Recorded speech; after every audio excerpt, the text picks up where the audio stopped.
Friends, नमस्ते। मैं मंजू पांडे अपने यूट्यूब चैनल में आप लोगों का स्वागत करती हूँ। एक छोटा सा बेटी का सुहाग गीत लेके आई हूँ। आप लोग को कैसा लगेगा प्यारा प्यारा कमेंट करके बताना। चैनल पे नए आए हैं तो सब्सक्राइब करना, लाइक करना, शेयर करना, वीडियो को फुल वॉच करके देखना और इस चैनल को ज़्यादा से ज़्यादा सपोर्ट करिए और इस चैनल को आगे बढ़ाइए। आई लाली लाली डोलिया में जड़ल हीरा मोतिया, अरे जड़ल हीरा मोतिया, अरे लटकल चुनरी तोहार रानी के सोहाग बढ़ई, लटकल चुनरी तोहार नाजो के सोहाग बढ़ई।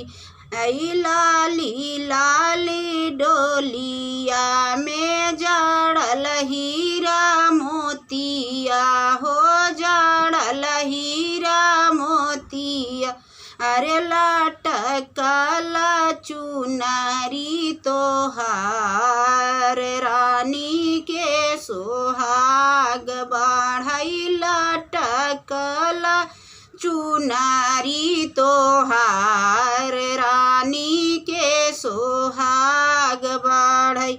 आई मोरी मम्मी हो नित्य सुधी मोरी करतिनी, हो सुधी मोरी करतिनी, अरे पापा मोरे गईले भुलाई रानी का सोहाग बढ़ई, पापा मोरे गईले भुलाई रानी के सोहाग बढ़ई। लाली लाली डोलिया में जड़ल हीरा मोतिया, अरे लटकल चुनरी तोहार रानी के सुहाग बढ़ई, लटकल चुनरी तोहार रानी के सोहाग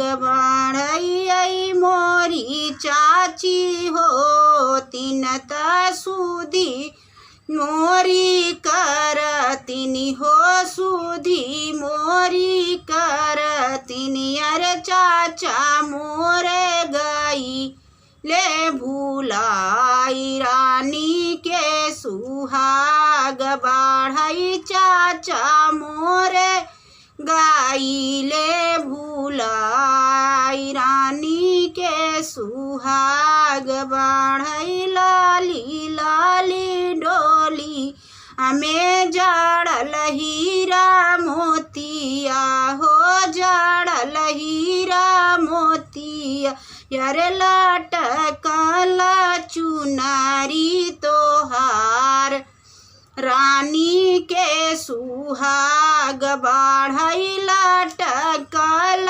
चुनरी तोहार रानी के सुहाग बढ़ई। आई मोरे भैया हो निता सुधी हमराई करतनी, हो सुधी हमराई करतनी। आई भाभी मोरी हो निता सुधी मोरी करतिनी, हो सुधी मोरी करतिनी, अरे भैया मोरे गई ले भुलाई रानी के सुहाग बढ़ई, भैया मोरा गई ले भुलाई रानी के सुहाग बढ़ई। लाली लाली डोलिया के लाल जड़ल हीरा मोतिया, हो जड़ल हीरा मोतिया, अरे लटकल चुनरी तोहार रानी के सुहाग बढ़ई, लटकल चुनरी तोहार रानी के सुहाग आग बढ़ई।